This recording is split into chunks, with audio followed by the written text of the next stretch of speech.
didn't spend very much time here in New Orleans, but it seemed like he wanted this to be his final resting place.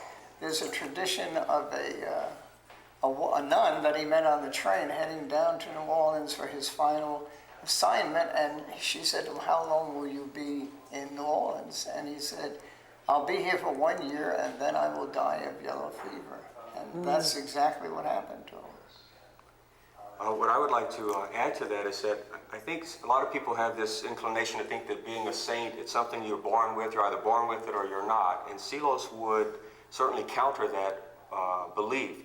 And so sure, he had the proper elements, but I think a good argument could be made that sanctity begins at home. And Father Seelos had a wonderful family life. They were a close-knit Catholic family in Fusen, and what they would do is in the morning, you know, they would begin by going together as a family, going to morning mass. Then they would go do their chores, go to school. When they would come back at the end of the day at dinner time, they would have prayers in the Angelus. And then over the meal, they would talk about things that they learned at school. After, they would do readings from the lives of the saints. Lives of the Saints. And that's where Seelos first heard about his patron saint, his namesake, Francis Xavier, the famous Jesuit missionary. And he said then, "I want to be another Francis Xavier." And of course, it was a self-fulfilling prophecy. It's really important. The family atmosphere has so much to do with how you live your life and what direction you're going to go in.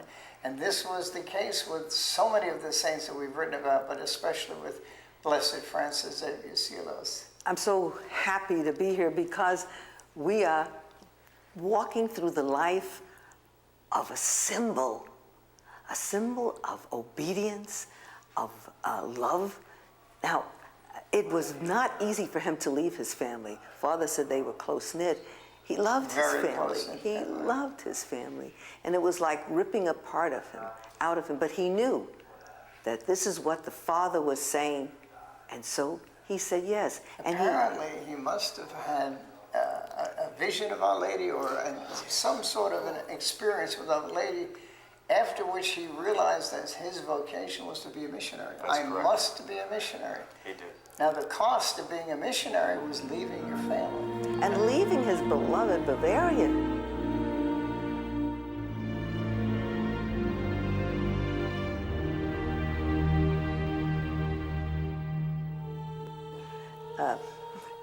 He didn't really like He didn't really like the United States when he got here. And yes, it was different, and it is different. If you've ever been to Bavaria, you can understand it is such a magnificent country. It's God's country. It truly is. In his day, in the little town of Fusen, supposedly all but 20 of the citizens were Catholic. All but 20. He was steeped in a Catholic environment. He grew up absorbed in Catholicism, kind of like what I take advantage of by being here in South Louisiana. But we are an anomaly in our country, and certainly in the South. And so he grew up in that environment. When he came to America, he was not at all prepared for the anti-Catholic hostilities that he faced in his day. And in many ways, he has something to say to our current day and age. And that's why his message is timeless. It is so important.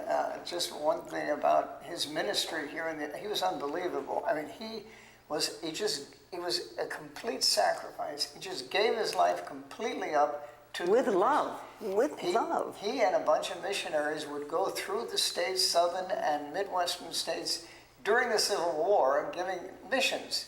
They would be dodging bullets and soldiers that were not very friendly to them on the trains, and yet he continued to do it.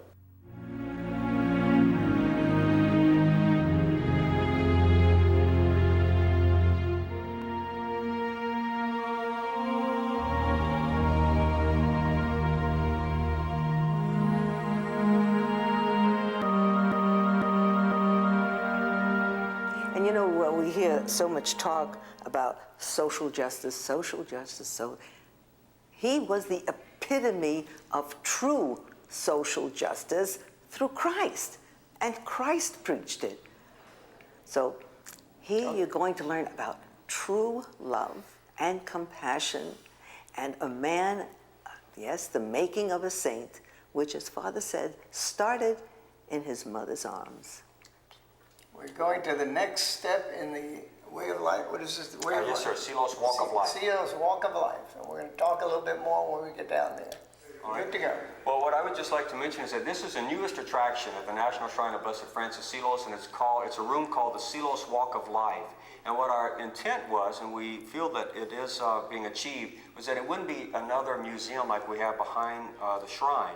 That this one would be, by being a Seelos Walk of Life, that people could come and do a kind of a spiritual pilgrimage experience, and that they would come, not Indian file, but it would be kind of like on their own. They would learn about Father Seelos, and then hopefully, like you would do maybe the Stations of the Cross, and that hopefully when they leave this particular experience, they would have a better understanding of his deep spirituality, and that they could leave emulating and tapping into that. So that was at least the rationale behind it, and it kind of takes him on a journey from his Füssen, his German background, and then as he comes to America, and that would be a typical, that's an actual 1860s German, an authentic German immigrant trunk. He came in the 1840s, but it would be similar to that. And then as he came to America, it shows some of the anti-Catholic hostilities that he faced. Like that is a first edition book that has never been out of print, by the way. It's The Awful Disclosures of Marian Monk, and it's totally sensational. And it was a book that was in circulation and in Seelos's day that created all kinds of terrible things that they were taking against the Catholic Church, and that only fueled and fanned the flames of anti-Catholic hostility. Still, never been out of print to this day. That's the first edition. That's scary. It is, and so evidently it still has readers, but it's kind of sad. And then in this whole area is when Father Seelos was, he's a Civil War period, and he met President Abraham Lincoln. And he was quite impressed with our president, and he had an audience with the president, and the reason was that there was that $300 that you had to pay if you wanted to get men out of being drafted. And with so many seminarians and young priests and brothers that we had in the Redemptorist congregation, that would have been quite an expense. And so he wasn't trying to not let our guys do their duty. Father Seelos' belief was that our men could be better as chaplains in the Civil War, and he wanted them to be able to finish their studies and not have to pay $300 to get out. So he went to make that appeal to President Lincoln, and essentially he lived by his own words. He had been a chaplain in the Civil War in different places, and so ultimately Lincoln was the perfect diplomat, listened to him, but as it turns out, he didn't say yes or no if he was going to follow Father Seelos' advice. That's a politician. A definite politician. And so this area has some of Seelos' elements of mortification, even though they weren't the original ones. So you see this little silicium? The Redemptorists in Father Seelos' day, they would wear it around under their habit, their arm here, with these little prickly things that constantly remind them of the crown of thorns that Jesus had to endure. They would have it, and they're like, and Seelos wore this, and you would never guess that he had that on. And then the discipline, or the little cord or the whip there, at night they would basically, whip themselves. Flagellate themselves. Exactly. So some of these things that, this little snuff bottle, Seelos, was old world German, and so he enjoyed a good little snuff. When he got into the novitiate, his novice master told him, look, you got to let go of those kind of pleasures.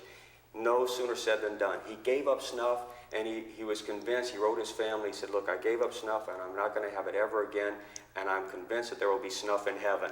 So Father Seelos is probably having a good dip in heaven right now. So, he gave up some pleasures. He didn't put salt, even in New Orleans, with all the great culinary stuff we have now and in his day, he didn't take advantage of the great pleasurable dining experience that can be had in New Orleans. Now, he constantly communicated with his family back home, didn't he? Yes, sir, he did. There was a tremendous, even though we never saw them again, there was a great relationship between them. Thank God for letters. And he wrote constantly because he felt that people who were asking for spiritual direction, he felt remiss if he didn't answer. So much so that in the last year of his life, his provincial discouraged him from writing letters. But fortunately for us, it came very at the end of his life. He wrote letters throughout his life, and he wrote a lot to his family since he was so close to them, and he never got to see them again after he came to America. What a price. Yes. What a price. So this was intended to be the surprise element in the actual Seelos Walk of Life. So y'all got a scoop here. So, we're going to go ahead and let the viewers know what awaits them when they come around the little zigzag wall. And what it is basically, we had a professional museum company that helped us with this space, and they floated the idea of a diorama. And the best scene that we thought that was most appropriate is what really happened in Father Seelos' life. he ministered to a man here in New Orleans who was dying of yellow fever because he promised that he was going to come and minister to him, even though he himself had already contracted the disease.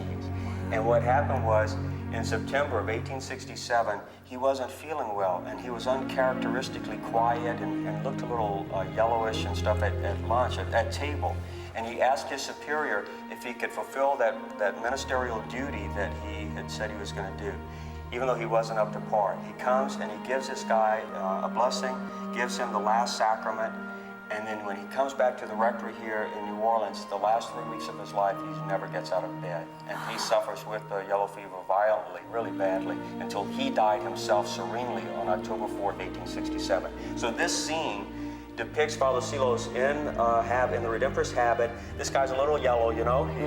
He's got the ravages of yellow fever, and Father Seelos is giving him extreme unction in Latin, and so the little thing triggers. This was the last minister. The last minister, isn't it wild? I mean, what a martyr for the cause. Exactly, and it's so touching that he did this last act, the thing that most permeated his life and his existence, and that is mercy, reconciliation, giving people a chance to open the gates. He was opening the door to heaven for Right. this man. At the risk of his own health, his own life, and as it turned out, it was the last thing he did.